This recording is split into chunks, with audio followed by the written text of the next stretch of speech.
You picked up the Saturday shift again, third week in a row. 40 extra hours this month. Same $19 an hour, same dead legs by Sunday night. Nobody ever tells you the other rule, the one that doesn't need your Saturdays at all. It's sitting in your bank app right now, doing nothing, saying nothing, quietly worth more than the shift you just worked. You just haven't been taught how to see it yet. Back at your desk Monday, your coworker Priya spins her monitor around. New lease, $530 a month, nothing down. I just felt like I earned it, she says. And you nod, because you know exactly what that sentence costs to say out loud. You make about the same as Priya. Same hours, same break room coffee, same 3% raise letter every January. But that lease makes it look like she's ahead of you. For a second, under the fluorescent lights, it feels true. Then you open your own banking app. Not just the checking balance. You keep scrolling this time. Savings, $310. A 401k from your last job matched at 4%, sitting untouched at $1,900. You add it up badly in your head, then again on a calculator, and land on a number just under $2,200. That number sits differently than your paycheck does. Your paycheck passes through you. It shows up, it leaves, it goes to rent and gas.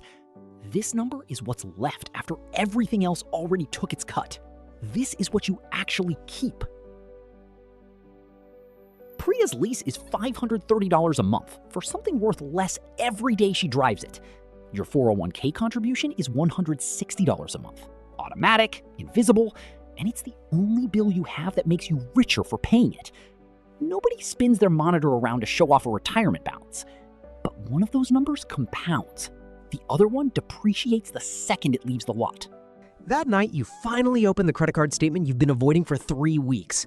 Balance, $5,900. APR, 24%. Minimum due, $147.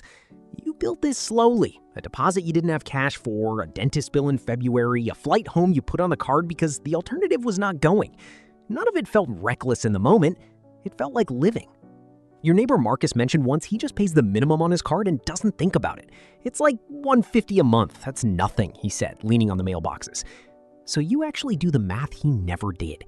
At 24%, paying only the $147 minimum, that $5,900 balance takes you past 8 years to clear. You'll pay more than $6,300 in interest, more than the debt itself, for the privilege of not thinking about it sooner.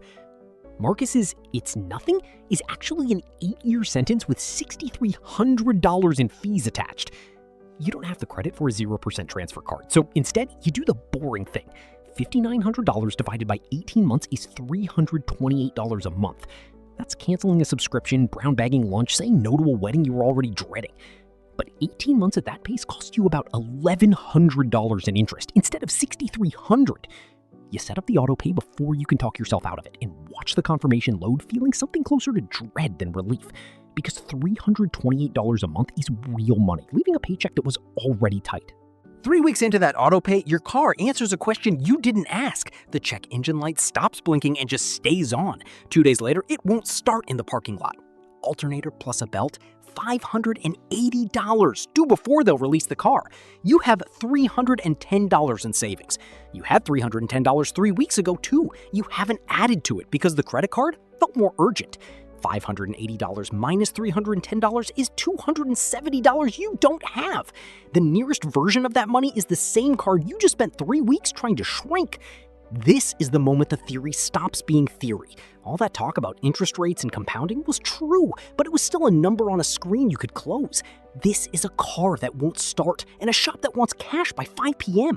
This is the difference between an inconvenience and an emergency, and the only thing standing between those two words is whether the money already exists somewhere with your name on it.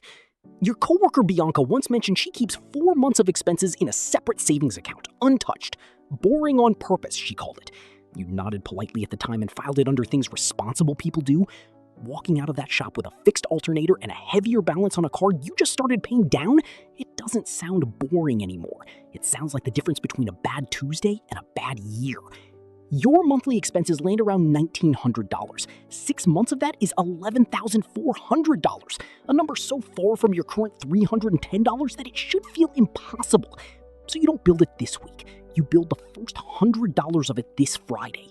The same way the auto pay became real by just picking a number and a date. 6 weeks after the alternator, your manager pulls you into a small conference room and tells you, almost apologetically, that this year's raise is 3%. Same as last year, same as the year before that. You do the math before you're back at your desk. After taxes, that's about $35 extra a month, less than what you're already sending to the emergency fund. Your coworker Rosa mentioned once, almost in passing, that she picks up freelance work most evenings. The exact same software skills she uses at her desk job, just aimed at a client who isn't capped by what your manager decides she's worth. It's not extra work, she said. It's the same work, just not capped. That distinction sits with you longer than the raise did. Your salary has a ceiling built into it, a percentage decided somewhere above your manager in a budget meeting you'll never sit in. The actual skill you have doesn't have that ceiling. It only has whatever ceiling you put on it yourself. That night you list your skills on a freelance platform. Forget about it for 4 days. Then a message comes through. 15 hours a month, $20 an hour, evenings only. It's not life-changing money, but it's money with nobody else's ceiling on it. And for the first time, a second number is growing that your manager never touched. Here's the part nobody hands you along with all 4 of these lessons at once, the actual sequence, so you're not guessing which fire to put out first. A $500 to $1,000 starter emergency fund before anything else. Not the full 6 months yet, just enough that a $270 surprise doesn't have to go on a card.